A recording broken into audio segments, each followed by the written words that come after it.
record on this computer. Hello, good morning, good morning. All right, so this is the class for forms of real estate ownership. Oops. So today we're going to go over the common elements, the community property terms, condominium terms, co-ops, co-ownership, joint tenancy, limited liability company, limited partnership, partitions. We're going to learn about what partitions are. We're going to learn about the rights of survivorship, separate property, severalty, tenants by the entirety, and so forth. So really this unit on forms of real estate ownership, right? We are used to basically people transferring property very simply from one party to the next, right? And what we need to know is that there are a lot of laws that are involved with that. And there are a lot of different ways in which property can be transferred and forms of ownership of particular property. So the first term that we have is ownership in severalty. So when we talk about ownership in severalty, who knows what that means?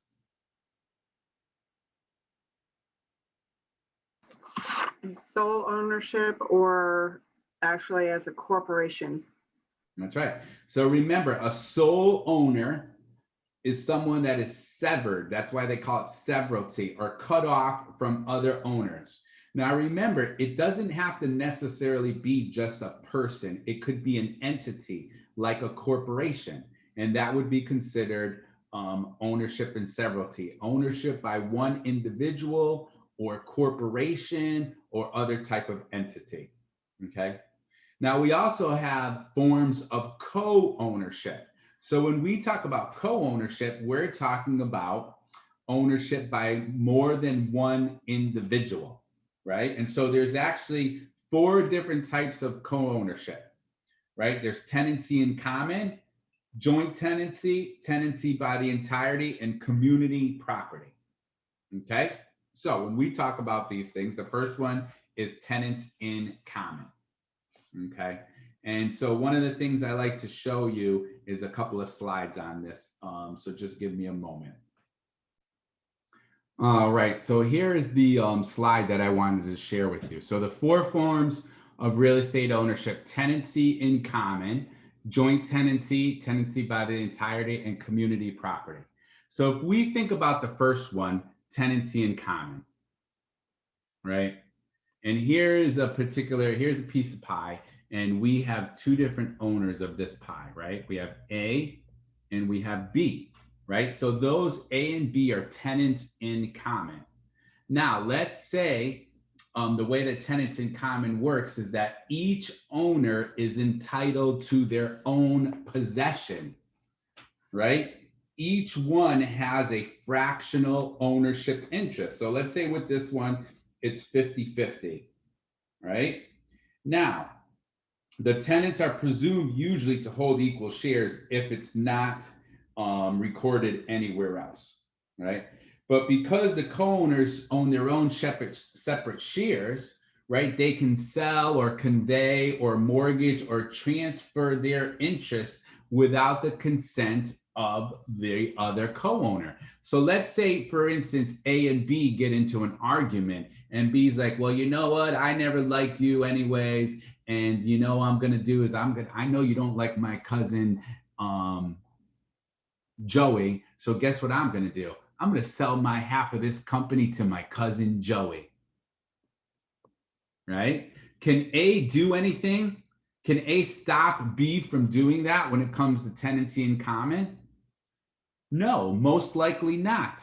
Or let's just say that, again, we had B here and B passed away, right? And B has 2 children, Charlie and Darlene.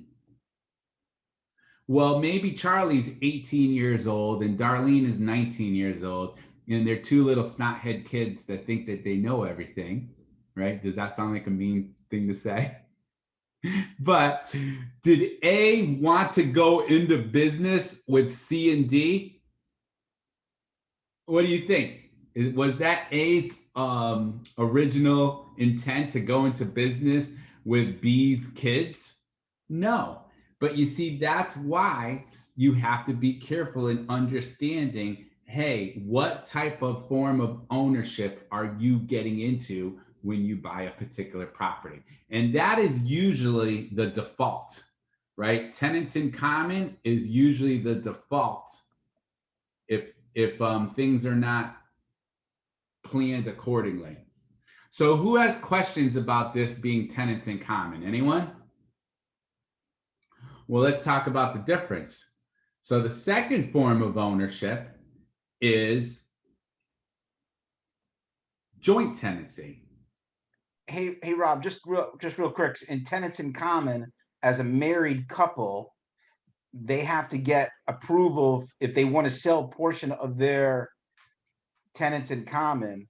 They have to get the approval of the other person. Is that correct? Is that what I read correctly in the yellow book? Well, the way that it really kind of works is that most married couples in a lot of states, like let's say in Connecticut, is technically a joint tenancy.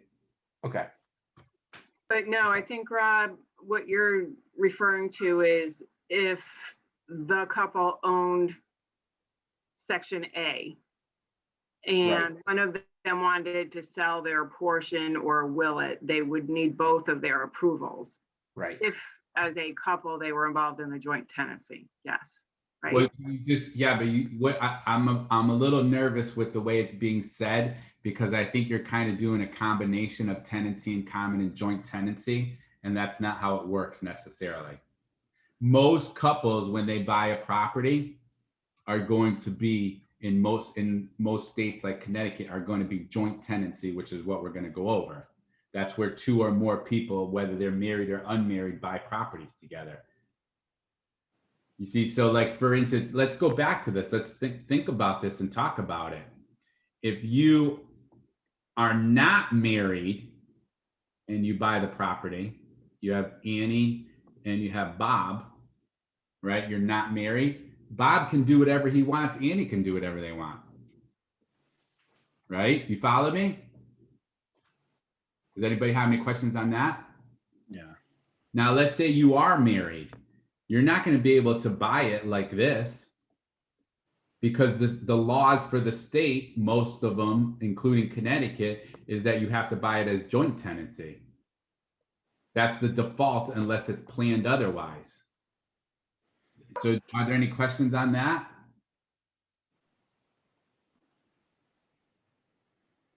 Or no? You have anybody have any questions on that? So most of these apply to like co-ops, right? Or condos? No, could be any kind of No? property. Okay. Yep. So like, again, here you are. Let's go back to tenancy in common, okay? Here you are, you and your best friend, your BFF. You decide that you guys want to buy a multifamily together, and you're each going to you're each coming up with 50-50. Right? You're like, oh my gosh, it's going to be so great. We're going to buy a duplex. You're going to own one half of this duplex, and I'm going to own the other half, and I'm going to live here, and you're going to live there, and this is going to be awesome. Right? Well, now your son kisses your best friend's daughter, and now you guys get into a big argument. Your best friend's daughter tells the mother, and the mother says, why is your son kissing my daughter? Oh, that's because your daughter does this and your son does that, and blah, blah, blah, blah. And here you guys were, you were living happily ever after. Well, now B gets all mad, right? And they're like, you know what? I'm selling my half of this property. And you're like, you can't do that. I don't know who I'm going to live next to. And he sells it to some guy that we know is a drug dealer. Can you do any? And his name is Albert. I don't know. Can you stop your friend Beth from selling it to Albert? No, you can't stop him. I'll give you one more quick story, which I'm trying to get away from a little bit of these stories, but this is the honest to God's truth, right? So here's my little quick story. I'll do a little stop share really quickly. So here I was, was in business with this person who, hold on one second. So here I was in business with this other person, and we were buying multifamily properties, right? And so we had bought a couple of different properties already, and we were kind of going transaction by transaction. We didn't know exactly what we were doing, right? And so we bought a couple of these properties, and all of us, and so one night we were out on happy hour or something, me and my ex-business partner, and we meet this attorney, and this attorney says, "Hey, so tell me, how do you hold these properties?" And I think I was like right in the middle of the real estate class. And we're like, "What do you mean?" "Well, how do you hold the properties? Do you have an LLC? Are you buying them, tenants in common, joint tenancy? How are you buying them?" We had no clue what he was talking about. So he's like, "Listen, why don't you come over to my office? We'll set up an appointment. Why don't you come over to my office and we'll talk more about it?" Because you see, the previous attorneys, they didn't necessarily care. They were just concerned about getting their money for that one transaction. Where this attorney wanted to build a relationship. So he brings us in there and he says to us, "Hey," he says to my business partner, "If Rob was to pass away, do you want to be in business with his wife?" So I look at him. He's like, "Not really." And then he looks at me. He says, "Hey, Rob, if this person, if your business partner was to pass away, do you want to be in business with his wife?" And I said, "No, not really." He's like, "Well, then you guys are doing this wrong, because basically you should be holding the properties as joint tenants," right? So let's talk about, well, how does joint tenancy work, right? So here is, again, the piece of pie. And let's just say you have three people. They're each putting in $1 million to buy this $3 million property, right? So this is a joint tenancy. They're each putting in $1 million. Now, let's just say, for instance, C passes away. Who owns the property when it comes to joint tenancy now? A and B. A and B. Now, does C just lose $1 million and his family loses $1 million? Pretty much, because it gets divided between A and B. Okay. So would any smart business person do that? No. No, right? So what ended up happening is again, the attorney brought in, he said, "Listen, let me explain this to you." He brought in an accountant person, and this accountant person said, "Hey, so what we're going to do is every year we're going to figure out what the value of this property is. And then the corporation or the LLC is going to buy what? Term life insurance, just so you know how this works. They're gonna buy it for the total amount of the property, and then each party is going to be covered. So if one of them was to pass away, their family is going to get the money, and then these other two get to keep the property." So does that make sense to everyone? So that's how it works with joint tenancy. So who has questions about that? Because you need to know how it works, so that it logically makes sense to you in your mind. Otherwise, it's not going to make sense.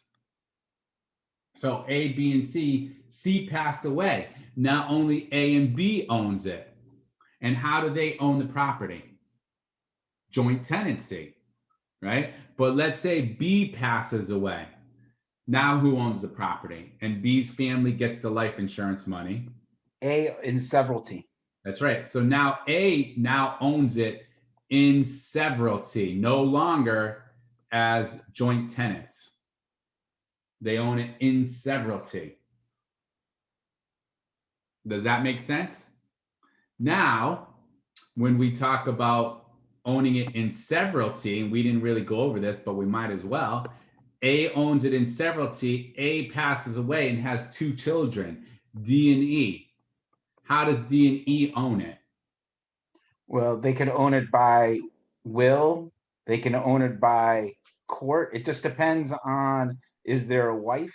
Is there a brothers and sisters and husbands, et cetera, et cetera. But each gets a portion it depends on what the court is. That's right. So remember though, they are going to own it in common, no longer joint tenancy. Joint tenancy, Bless you. God bless you. Joint tenancy is intentional. So like I told you, the default would be tenants in common. But once we talked to this attorney, the attorney made it intentional that we were going to do it. And that's where PITT comes in. PITT.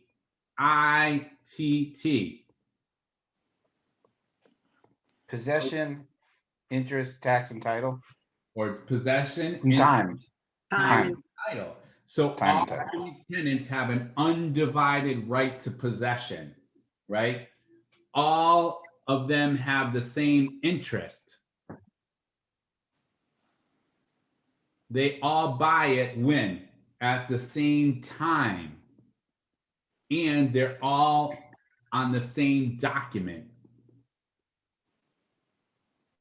together. So as an example, you know, right now here we have, let's say 16 people in the class, okay? And we all decide that we're gonna put in $100,000 and we're going to buy this $1.6 million property.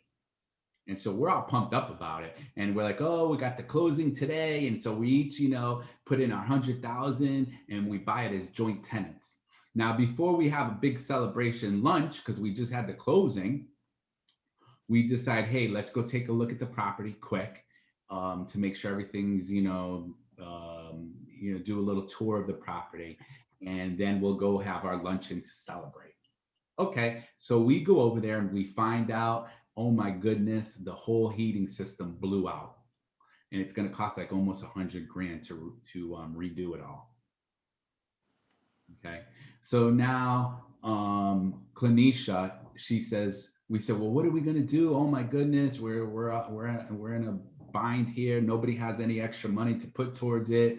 We didn't do reserves. We were pretty stupid about that. Clinisha says, well, I have a friend that he's got $100,000 that he can probably give us to fix the heating system, and he could become a partner of ours. Okay, and so we all take a vote. We say, okay, sounds good. Now, is he going to be a joint tenant with us? No. No, because he was not part of PITT, right? So if you think about it, if here's the property, this $1.6 million property that doesn't have a heating or cooling system, right? Here it is, right? Here's 16 of us that own it as joint tenants, right? And then we have her friend, Manny, that he's gonna own it with us as tenants in common. Because Manny, no matter what, was not with us for possession, interest, time, and title. Even if it's an hour later or something, you know, we already had the closing. He wasn't part of this when we had the closing. So does that make sense to everyone? So remember, they have to be joint tenants with right of survivorship type of thing. And it has to be explicitly, you have to have, they call them the 4 unities. So who has questions about that? Anyone? Is there a situation where you would use tenancy in common for a single family residential property? Yeah, it could be any property. It doesn't matter. You know, this circle is that property. Could be a mobile home, could be a condo. It doesn't matter. It's a form of ownership of real estate. And the percentage is not based on the actual physical property. It's based on the 100%, the whole apple, not on the actual property itself, unless you agree upon what each person owns in that property. Yes. But usually remember, when we talk about joint tenancy, it's usually everybody has equal ownership rights. You know, that's why it works mostly like, each person would have 33% or 50-50 or 25%. It's usually joint tenancy, the intentional act of creating this, and that most of the time it's 50-50. So with Manny buying or going in with a joint, a tenancy in common, if he decides to leave or what have you, does he now own half? No, it doesn't matter on percentages. It just matters a form of ownership that he's, we're joint tenants and he's a tenant in common. And so it doesn't go by halves or anything like that. And so, like, for instance, if Manny passes away and he's got two sons and a son and a daughter, one's Mary and one's Joe, now we find ourselves in business with Mary and Joe. So, Or if Manny decides to sell his portion, 1/17 to Zach, now we're in business with Zach. so if we were talking about this as a corporation, let's say, like you said, all 16 of us went ahead and put $100,000 in, and we bought an apartment complex. Yep. And we have some. So what's better? Is a joint tenancy a corporation? Is it considered a corporation or an LLC? Can you make it into an LLC? Well, again, that's like a different part of it, Right. because that's kind of like a what type of entity do you have? Because there's LLCs. Oops. I guess because my thought process is the fact is if you're in a joint tenancy, you buy a condo, you buy this, and then all of a sudden one person in the joint tenancy says, no, I really don't think we should put a new roof on. And all of a sudden, you need to put a roof on, you go to the court, the judge says, well, there's no getting out of this, so I'm selling the property. You guys can all split the proceeds of the property. Well, that would be a really bad decision. That's right. So that's why you have to be careful on who you're getting in business with. But okay, all right. Right? That's the whole point. That's what we're going to talk about, terminating a joint tenancy, or terminating a business. That's why I think this is, joint tenancy to me is safer than tenants in common, because tenants in common, let's say we had, 4 of us as tenants in common, right? This person could be doing one thing, this person could be doing another thing. Everybody could be like all confused, and nobody can stop anybody else from doing what they want to do. Whereas at least joint tenancy will have some. But let's say again, we'll go back to the 3 people, A, B, and C. Right? Now, A, B, and C, they each put in $1 million, and so see what you might be thinking about, some of you, is there's a difference between the form of the ownership and then what they would call is like the articles of organization, or the bylaws, the bylaws of how the business is going to be run. Right? Articles of incorporation. We're going to do a vote. We're going to do this. We're going to do that. So maybe in this articles of organization, they all put in there that that each one of them, they're going to own it for, 10 years plus, because they're going to invest in it and do all these great things. Now, God forbid, let's say B, his wife comes up with a really bad disease. And no lie, I know somebody who had this scenario where, let's say the wife needs a pill that's like she needs one pill every day that's like $500 for this pill. And he uses up all his money. He doesn't have any more money. And he's like, listen, guys, I'm sorry, but I need to get out of this deal because I got to give my wife this pill that's $500 a day. So I need my $1 million. We need to sell this property. Now, maybe A and C say, well, hey, Bob, we're really, really sorry. And we could try to get some money together, but we can't sell this property. It's not even worth $3 million anymore. We need to hold on to it for 3 more years. That's what we said we were going to do. Right. And so Bob's like, exaggerate. He's not going anywhere. He's still going to be a senator. He's simply going to be chair. Right. So Bob says, well, I don't care. I need to sell this property. And let's say the 3 of them don't agree upon it. Right. The 3 of them don't agree to be able to sell this property. Oops, something just weird happened, of course. Right? Well, the point is that they would have to actually end up going to court. And if they go to court, the judge might agree, like with what Ron said, hey, we're going to have to force the sale of a property. Or if, let's just say the property was made up of 3 complexes, boom, boom, boom. Maybe the judge will say, okay, well, what we can do is we can split it up into 3 separate deeds so that B can sell his so that he can get the money for his wife's pills, and A and C can still hold on to theirs. So it might be that you're going to divide the property or force the sale. So that's a term that you need to know. Does anybody know what is that term called? Partition. Partition, right? Parish. A legal way to dissolve the relationship between the co-owners of the real estate. And so that's where things end up getting a little bit tricky. And that's why you just have to be careful. And, you know, there are times, I mean, I'll tell you very straightforwardly that I'll sit down with people who want to buy an investment property or even a single family together, and I'll talk with them about it. And a lot of times I talk them out of it, right? I mean, I can bring up right now a very, very personal topic. And you know me, if you don't know me by now, I like to get a little bit deep into conversations, right? I don't want to talk about the weather. Let's talk about some real stuff. And here's the real stuff. Do you know how many times I have 2 people who are not married, but they're in the relationship together? And I'm going to say it in a polite, respectful way, because I'm not passing judgment on anyone, but they want to buy a property together. So they don't want to get married, right? But they want to live together and they want to buy a property together.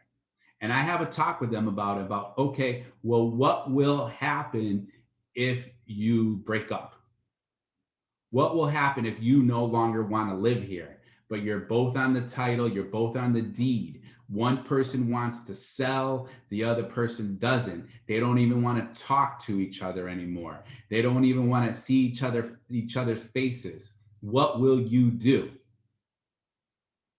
And a lot of people, they don't want to make that plan. They don't want to think about it. You think it's maybe like a curse. You know, you don't want to talk about the future in a negative way like that. But, you know, you have to also be smart about how you're spending your money and what is it that you're doing? What are the real plans? Because when you're married, by law, it's a total different story than when you're not married. And in Connecticut, we don't have, for the most part, that thing about, well, we've been living together for 12 years, so we're basically married. No, it's either you have the marriage certificate or you don't. And if you don't, even if you're together for 30 years and something happens between the 2 owners, you have a little bit of a conundrum. So who has questions about that, or does anybody have any comments that they want to make?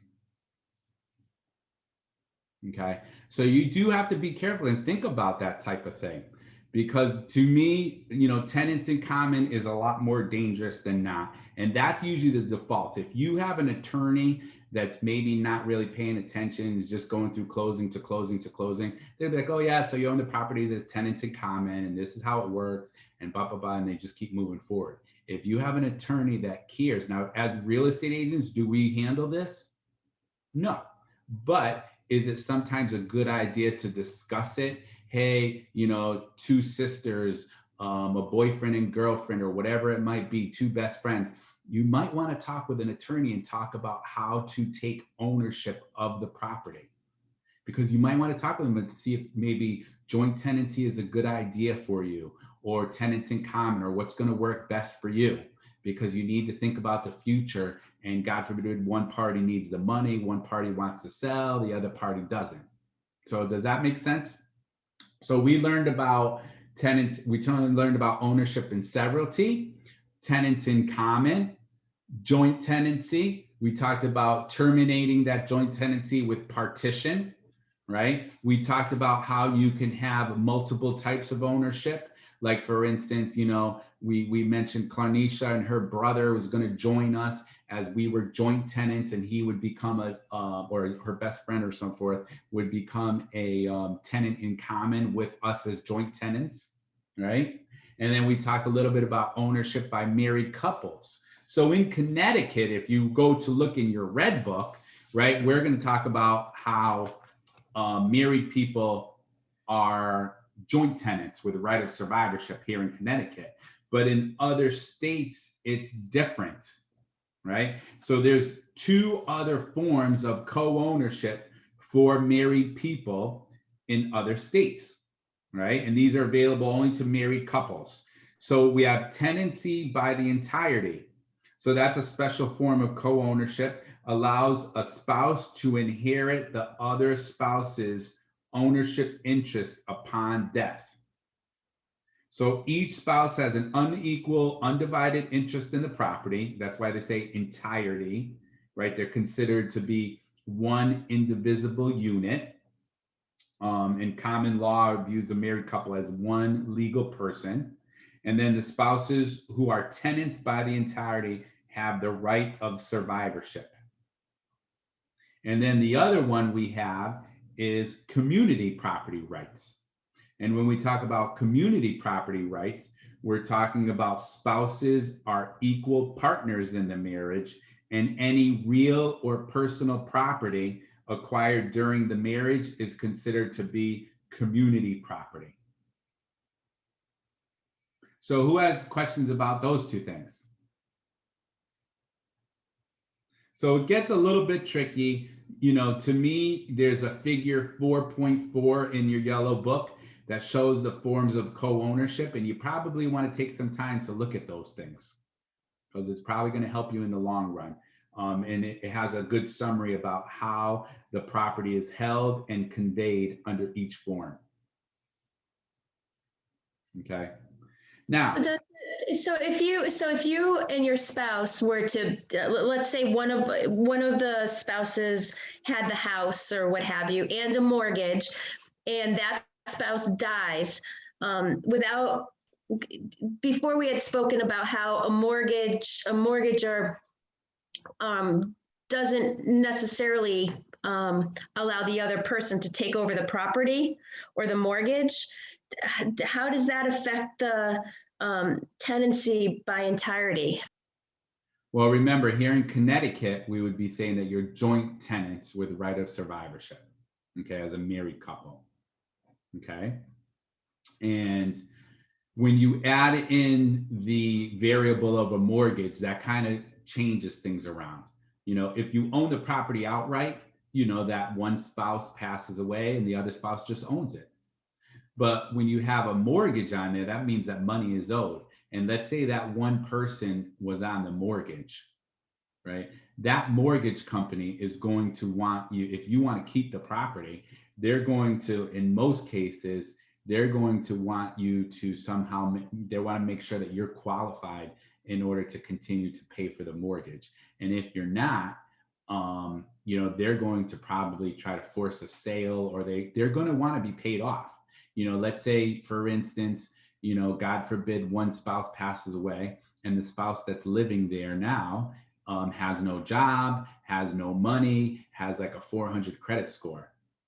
Once it goes through probate and so forth, most likely that mortgagee, who's the bank or lender, is going to want that home to be sold so that they can be paid off, because they are not going to necessarily want to rely on someone who cannot pay for the property.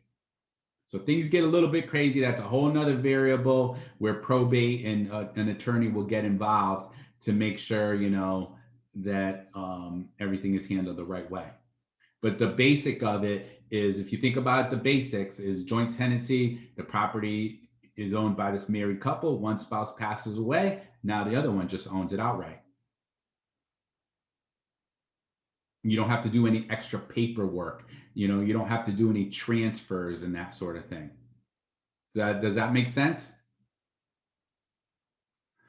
But once you add in, you know, different variables like a mortgage or a will and probate and all these different things, or money that's owed, then you start getting into legal conundrums and you have to get an attorney involved for sure. Anybody else have any other questions?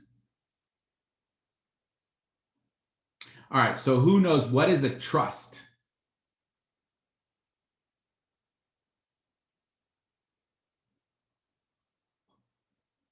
What's a trust?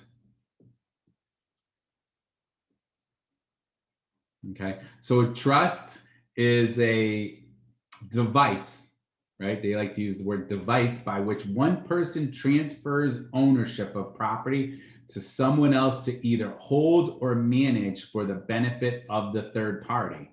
So maybe a parent wants to put a property in a trust for a child.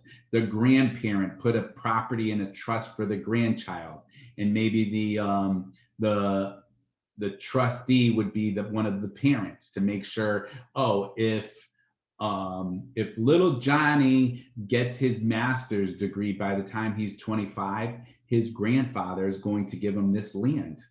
And the parent has to make sure that he does get his master's and by the time he's 25. And if he doesn't, then maybe the property goes to a nonprofit organization or goes back to the grandfather's estate, whatever it might be. So usually you have three parties. You have a trustor, right, which is usually the person who creates the trust, and they're also the giver of the property, the trustor. And then you have the trustee, which is usually the role of the fiduciary. They're the person who is going to follow the instructions of the trust, right? And then we have the beneficiary, the person who's going to benefit from the trust, right? So you have those three different parties. A lot of states, including ours, will allow properties to be held in trust. You know, a lot of people, even people as they get older, usually they put a property in a trust account so that, you know, and I don't know the details, I'm not an expert on it, I guess, thank God. You know, people will do that. What is it called? Does anybody know, is that called Section 19 to avoid Section 9? What's Section 19 to you? Is that the correct terminology? Title 19? Title 19, right? Where if you put a property has to be in a trust so many years before a person is incapacitated or whatever it might be, before the state will start kicking in money to pay for their living expenses, right? Is that what that mainly is? Everybody knows that? Some of the basics, right? I forget if it's 7 years or whatever it might be, right? Because usually, like, let's say, God forbid, somebody has, they own a home, they have some money in the bank, and then God forbid, they have to go into a convalescent home, or they have to go into a living facility where, you know, that person that has to be paid for. Now, some of those places, they can run $4,000, $8,000, $12,000 a month. And the state of Connecticut, they will want you to use all your personal assets and to liquidate everything before they will start paying for someone to be living in one of these facilities. All right. So if the property, let's say, or some of the assets were put into a trust at least so many years before this person got into this situation, then maybe that would save a lot of the assets for the family. Make sense to everyone? But again, I'm not an expert on it. You probably need to talk to an estate attorney and that sort of thing. I do know a good estate attorney. If you need one, you just let me know, right? Okay. We also have a trust created by agreement during the property owner's lifetime. So that's what we were mainly just talking about. And that's called a living trust, right? Now, we're not talking about a living will. A living will is different. That's that whole thing about medical treatments and so forth. God forbid something happens. We're talking about a living trust where you put the property in this trust during your lifetime. Or there's also a testamentary trust. So who knows what's a testamentary trust?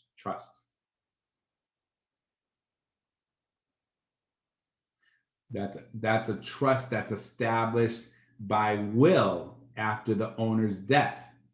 So does that make sense to everyone? So you need to know a living trust, right, which is created during the property owner's lifetime. And then we have a testamentary trust, which is established by will after the owner's death. Okay. We also have land trusts. So what's a land trust? Who knows? What's a land trust?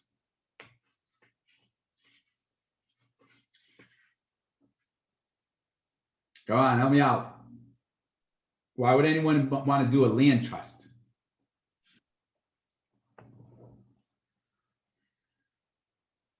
Anyone?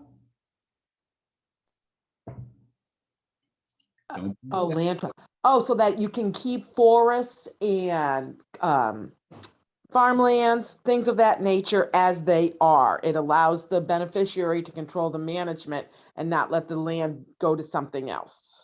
Right? So yeah, there are a lot of conservation trusts, you know, like Joshua's Land Trust, where they take open space land. Maybe you're a developer and you want to build, you know, these 50 houses, but you've been told by the town that you have to take at least 10% of your land and give it to as open space, as a conservation land trust. So you might give it to one of those parties. Or now let's say, here's another example. It's called confidentiality. Let's just say one of us regular people.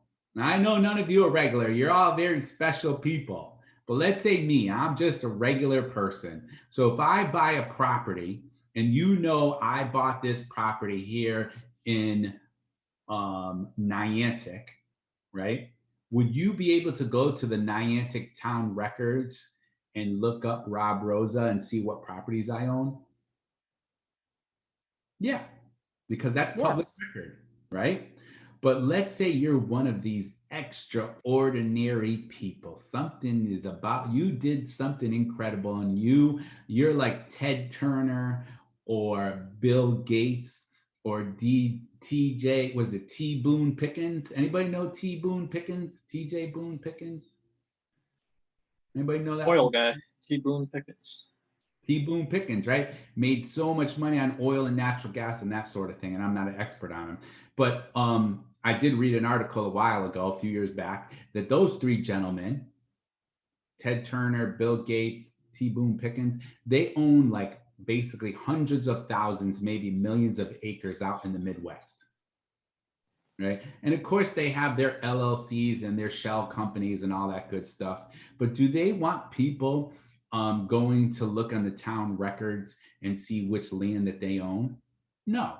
So what a lot of those people will do is they will use a land trust to create basically confidentiality and confidentiality in the public records. People will not be able to see who is the actual, believe it or not, beneficiary, which is usually the trustor. The same person who creates the land trust is also the beneficiary of that property.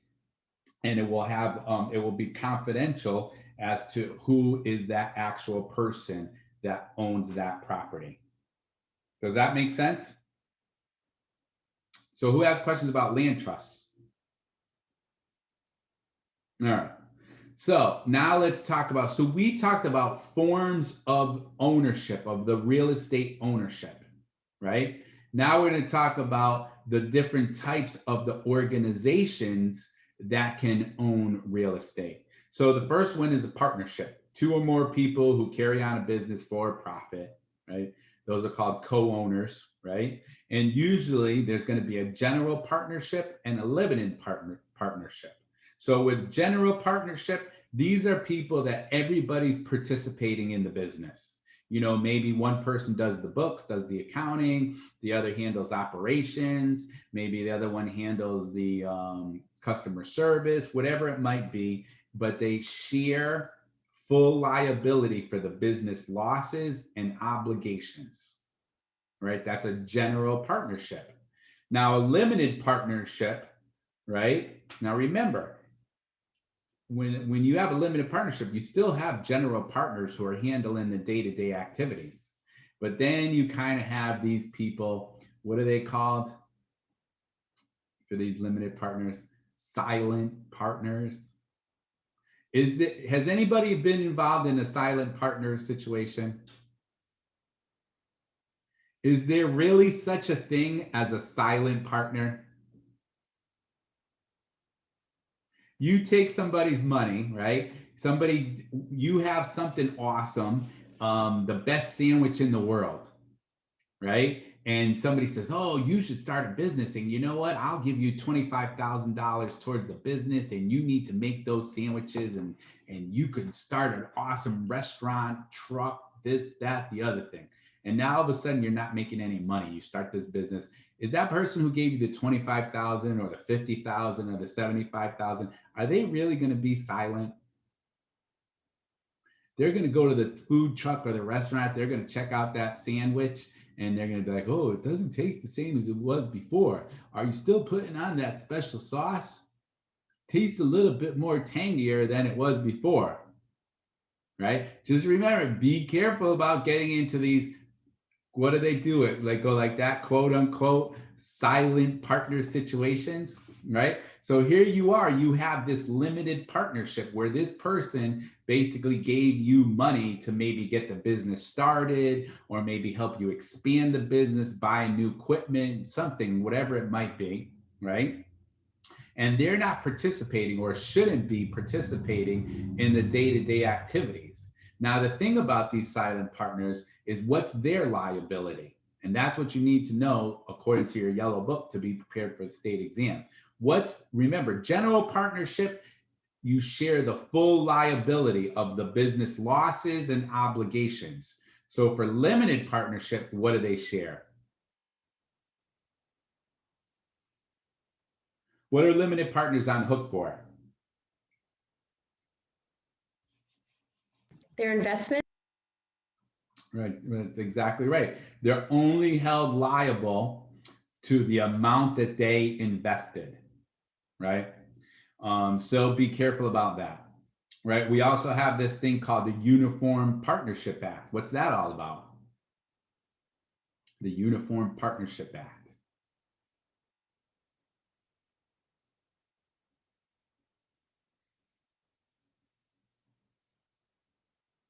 So let's say, God forbid, and you have 3 members of this $1 million to $5 million company, and God forbid, all 3 members were on this plane and they crashed and they passed away, right? Well, with the Uniform Partnership Act, there's laws or types of procedures in place that basically will allow for the continuation of the existing business.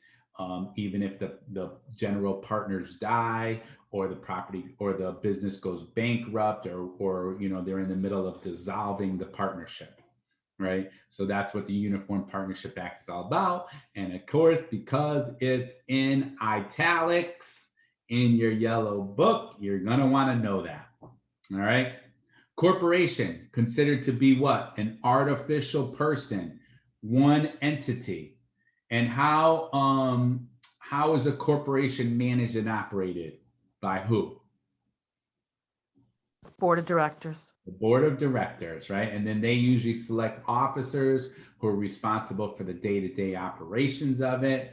They're going to have a corporate charter. So remember, before we were talking about like articles of organization and bylaws and this and so forth, they're also going to have the corporate charter, setting forth the powers of the corporation and what the resolutions are. So you have to make sure that if you're dealing with a corporation, when they're buying or selling property, even leasing property, the person who is signing the documents, whether it's the exclusive right to sell or the buyer agreement or the leasing agreement, that they are authorized by the Board of Directors, right?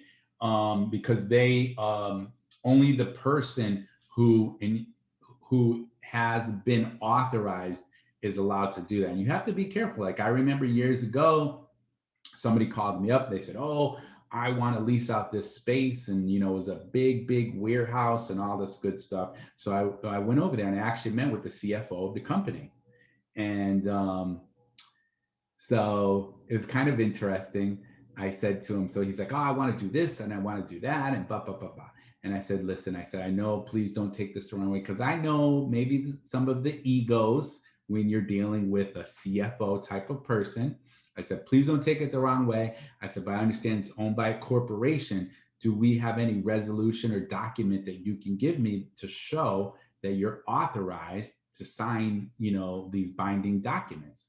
Oh, well, I'm the CFO of this company. How are you going to ask me that question? Da, da, da, da. And I said, it's just one of those things. I said, I know, you're pretty much running the show here. You're the head honcho, right? But, I said, I know. I said, you're the CFO. I says, I just want to make sure I don't get into any issues or anything.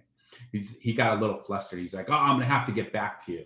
So about 2 weeks later, I get this phone call from this lady. She's like, hello, my name is this and this and this. I'm the accounting manager. She's like, can you come in? We want to sign the documents. So I went in there and she's like, and the CFO was nowhere to be found. I didn't see the guy anywhere. She's like, oh yeah. She's like, I understand that you needed a resolution, by the board of directors. So here it is. They gave me authorization to sign all the documents. And I'm saying to myself, man, I don't know if the CFO was just too busy or if he was just trying to do things without the authority from the board of directors. But basically now it was an accounting manager that she was on point to be able to sign everything. So you have to make sure, sometimes you have to ask those weird questions that make people a little bit uncomfortable, right? But that way you stay out of trouble in the long run. So remember that corporation, they own the property. How many entities are they? One. So technically they own it, if they own it alone, in severalty, or they can own property as tenants in common, right? So you have to make sure that you understand that. And if somebody from the board of directors passes away, or one of the directors that has like authority to sign, does that affect the title to the property to the corporation? What do you think? Yes or no? No. No, right? So remember, does not affect title to the property owned by the corporation. So we just talked about a corporation. We know that we have board of directors, we have officers. We know that there's a resolution that has to be passed in order to have authority. Now, what is an LLC? Limited liability corporation. Right, so limited liability, right? Limited liability company, right?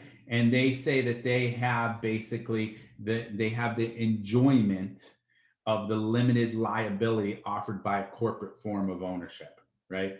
Which is kind of good sometimes, but remember, if you're fraudulent, if you do something fraudulent or negligent, like grossly negligent, they can still come after your personal assets. There's a thing called pierce the veil. Right. So be careful. It's not like, oh, well, I have an LLC. There's no way that they can get my personal assets. Does everybody understand that? I mean, think about it this way. You own a 3-family house. Well, let's not say you. Let's say someone owns a 3-family house, right? And we get some of those winters, which, oh my gosh, I hope we're not getting one anytime soon, right? Where it feels like every 3-4 days there's a snowstorm, an ice storm, or this or that. Right? There's sleet, there's ice, there's storm. And maybe this person who owns this 3-family, they have this older woman who lives on the first floor that needs to go out to the bus stop every morning. And every time there's a snowstorm, this owner of the property does nothing. They don't send anybody there. They don't go anywhere. They don't put down sand. They don't put down salt. They don't shovel. They do zero. And so now the woman is complaining because it's just piling up every time she goes to walk out to the sidewalk, she goes out to walk to the front door. It's slippery, it's icy, nobody's doing anything. She calls and complains and complains. The daughter calls and complains, and this owner does nothing. Now, God forbid, one day this lady slips and falls on the ice, hits her head and passes away.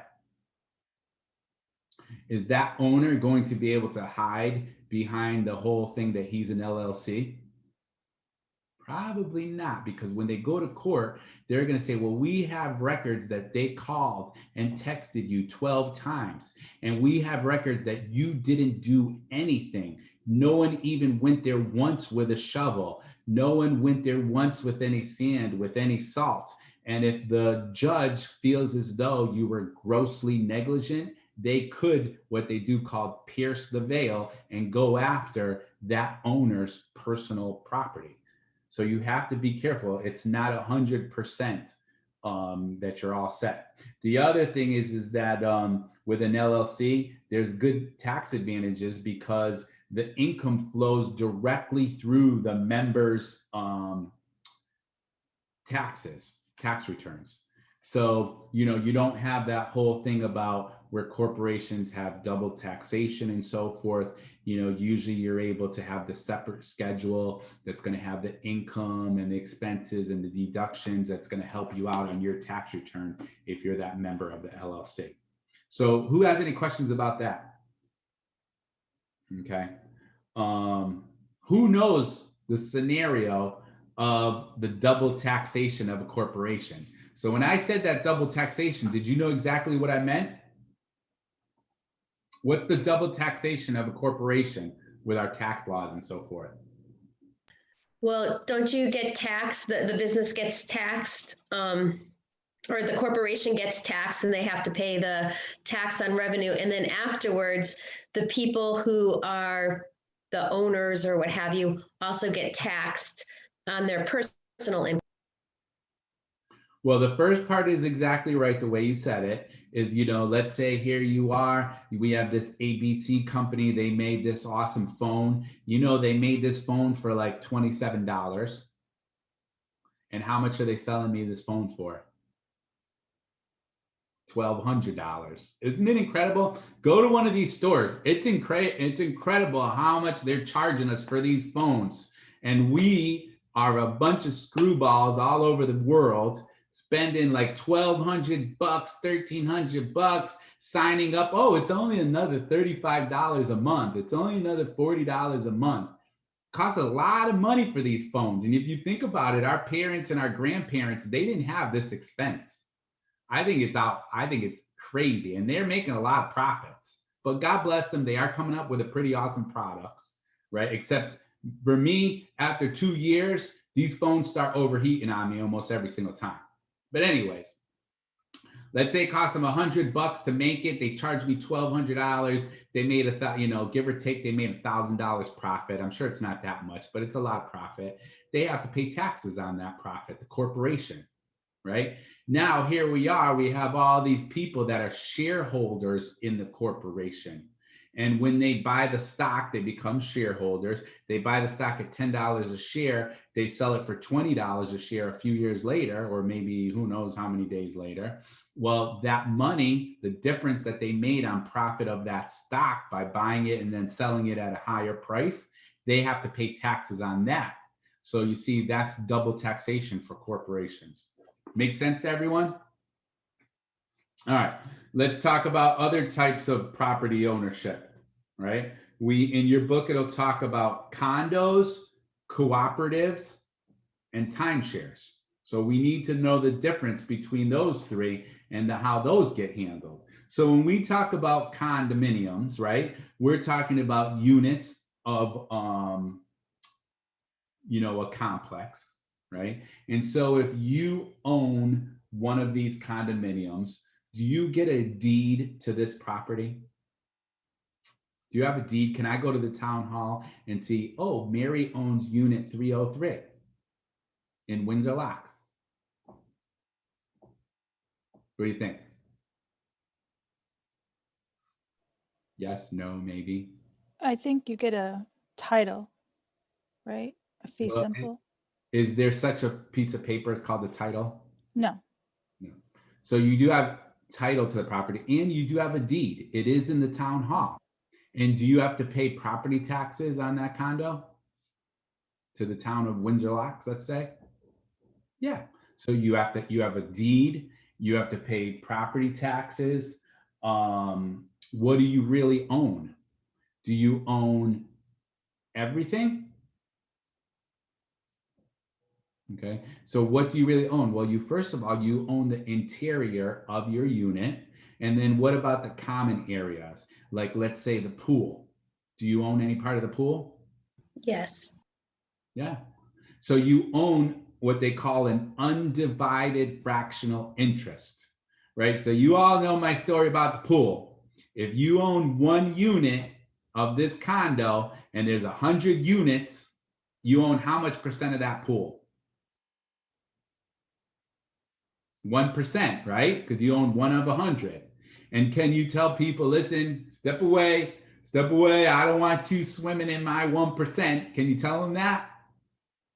No, because remember, it's undivided fractional interest. So if you own 1 of 100, you own 1% of the pool and of the parking lot and of the stairway and of the driveway and the sidewalks and the park and the landscaping and all that good stuff. But it's undivided fractional interest, and that's why you pay usually a monthly homeowners association fee for the maintenance of the exterior of the property and of the parcel and so forth.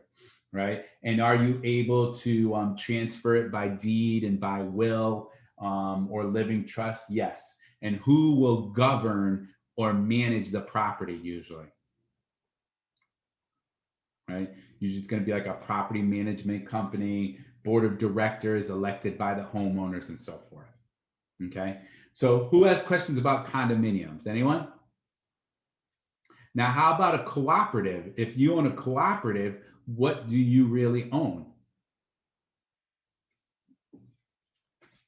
Do you have a deed in the town hall for your co-op? You own the land and the building. Who does? Corporation. That's right. The corporation, a corporation owns the building, the land, your unit. They own everything. But you personally will own what? Shares in that corporation. Okay, so you personally will own shares in that corporation, and those shares are considered to be personal property, right? You can sell or transfer those shares, but there's probably going to be bylaws or rules or regulations. You're probably not going to be able to sell them to just anybody right away. What document gives you the right to live there? Who remembers that? I don't know if it's actually, yep, it's in this particular unit. What document gives you the right to actually live in that unit? A proprietary lease. Right, a proprietary lease. So you're going to want to remember that. And who takes care of the property? Who maintains it? The corporation. Corporation. And if I go to the town hall, and again, you're living in unit 303, am I going to be able to see that you have a deed and that you're paying property taxes on unit 303?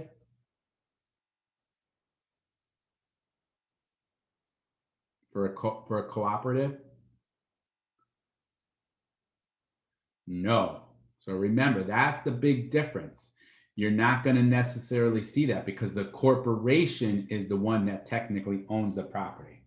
Make sense? And they even own the common elements, right? Now, a timeshare. Now, just to keep things simple, you know, the timeshare industry, and I'm not saying it's bad or it's good. We can get into all these different debates. I think sometimes it could be really cool, other times not. And they've made it very, very confusing with these points and the clubs and depositing a week and transferring a week and all this good stuff, right? But let's say that you buy a timeshare and it's a very basic scenario where there's this one place that you love going on vacation all the time, and this person showed you how you can buy a week at this timeshare for $22,000, and you can have a week, the 22nd week of the year, which is the same week where they do the jazz festival, that you can go every single year that 1 week, right? And so let's say you love it and that's pretty cool for you, right? So you buy this 1 week, right? So the question is, do you have a deed in the town records for this 1 week that you bought?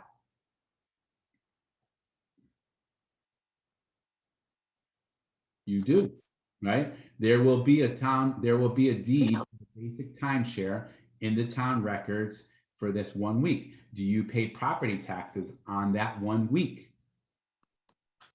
You do, right? And then all the common elements of that particular timeshare is owned by who? How do the common areas work for a timeshare? Owned by the developer, right? And so that developer is the one who's going to govern the property and so forth, and make sure that everything gets taken care of. And that's why you usually have to pay, $700 a year for maintenance fees or whatever it might be. Okay, so those are the three different ones: condominium, cooperative, and timeshare. Who has questions on those? Anyone?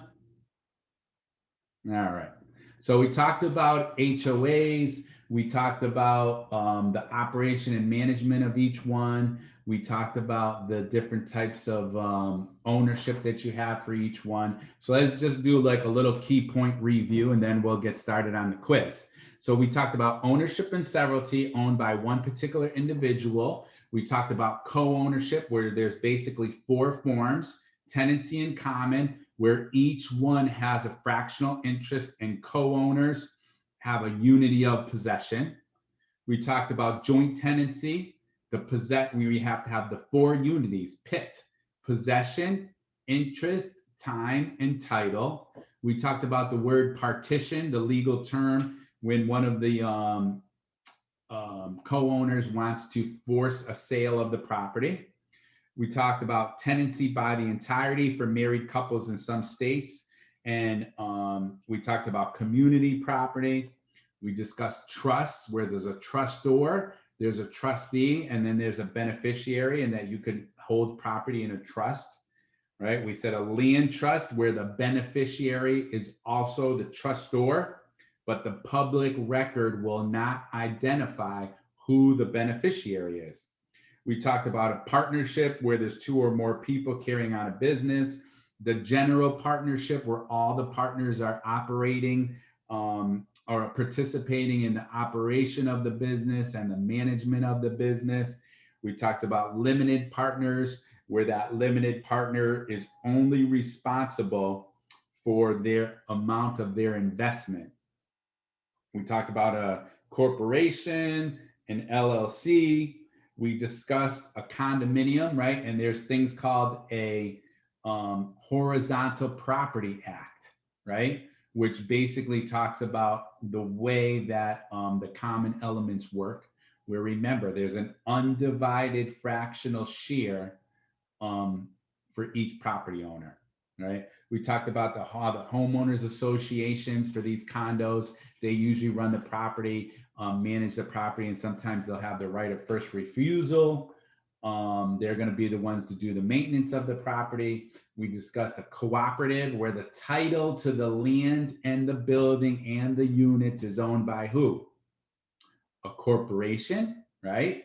And that each purchaser of that unit will have shares of a stock, and the proprietary lease is the document that shows or gives the person the right to live there. And we discussed about a timeshare, where timeshare ownership, you buy an interest in real estate, and you do have a deed, and the developer is the one that basically manages everything.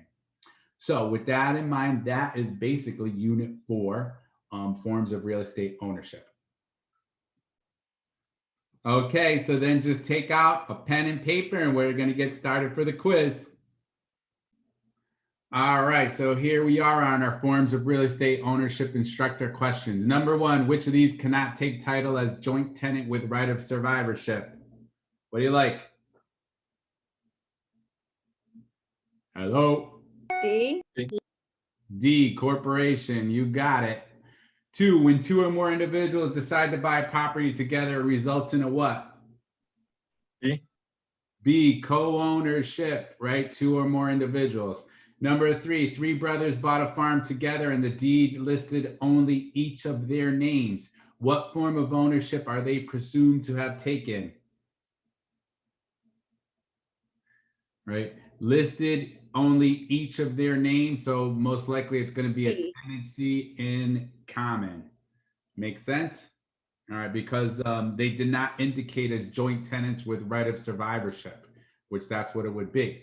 Number 4, what form of ownership is employed when one person transfers ownership to someone else to hold and manage for a third person? See? You got it, a trust. All right. Number 5 is a long one. What did you like for number 5? Man with 2 sons and a woman with 2 daughters are getting married and they are buying a house together. They asked a real estate professional for advice about how to take advice. What advice are you to give? D. I said D. You D. know it. That's always the easiest way to go. Don't get involved too much. Even though you want to help people, tell them, listen, you need to talk to the expert, and the expert is most likely the attorney. Number 6, a will provided that the local banker take care of the deceased person's estate until the children reach age 25. So what kind of trust is this? A. You got it. Testamentary trust. 7, what kind of ownership do the horizontal property acts regulate? Condominiums. All right. Number 8, shareholders in a co-op receive shares of stock that entitle them to a what? Remember, when you talk about a co-op, what's the name of the document? Proprietary lease, right? Proprietary lease. Number 9, membership camping is similar to what? Timeshares. You know, you get it for a certain amount of time.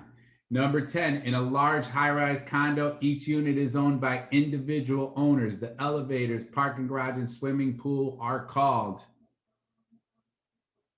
C, common elements. Remember, those are undivided fractional interests.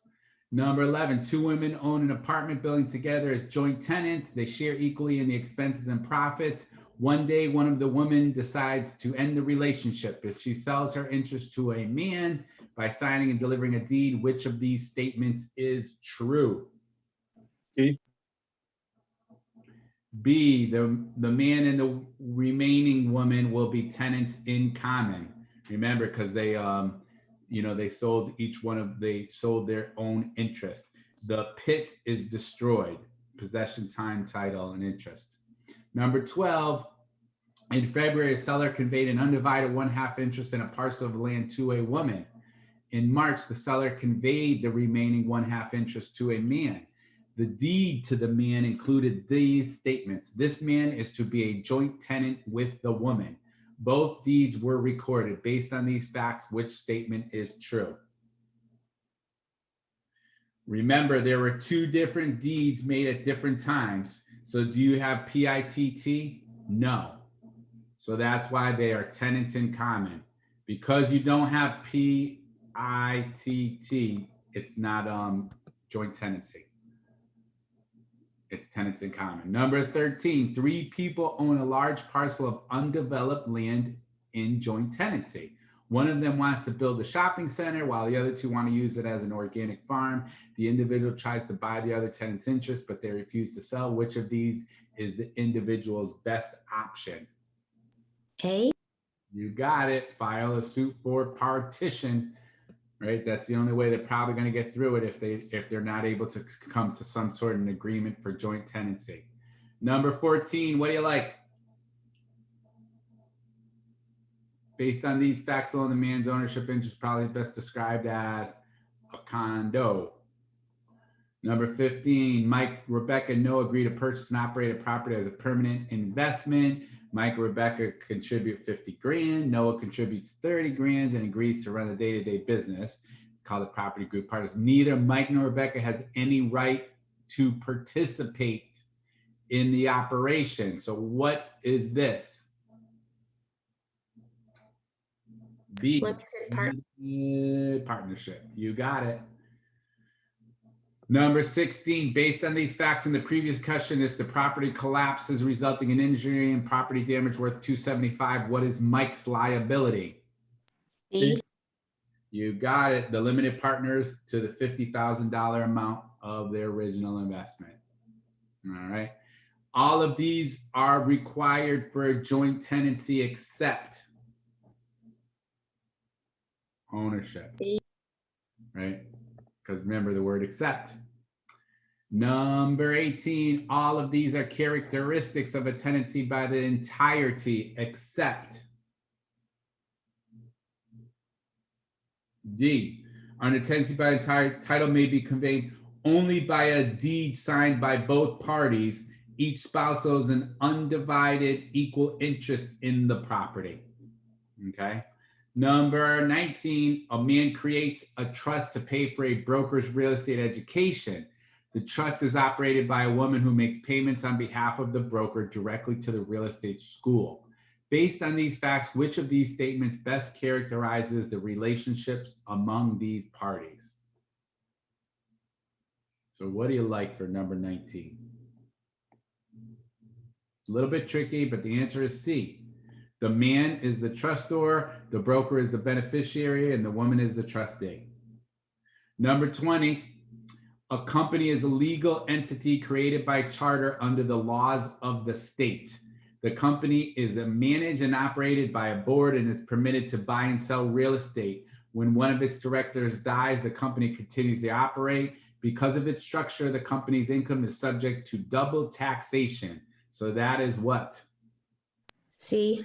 The corporation. 21, when a corporation takes complete ownership of a property, it is considered to be in what? Severalty by itself. Number 22, in a tenancy in common, if the fractions of ownership are not stated in the deed, how are they determined? So if it's not stated, they're presumed to hold equal shares. B as in boy. And 23, in the case of land trust, the beneficiary is usually also the what? A. You got it. A is an apple, trustor. So that, my friends, is the wonderful world of the quiz. Okay, my friends, so that was the unit forms of real estate ownership. As you can see, there is a lot here, but definitely you're able to rewatch this video as many times as you want. Please don't forget to subscribe to the channel. So as we add more videos, you will be able to see them. Our next video will be on legal descriptions in real estate. Definitely something that's exciting that you want to look out for. I hope you all have an absolutely amazing day. And this is Rob Rosa signing out. God bless you.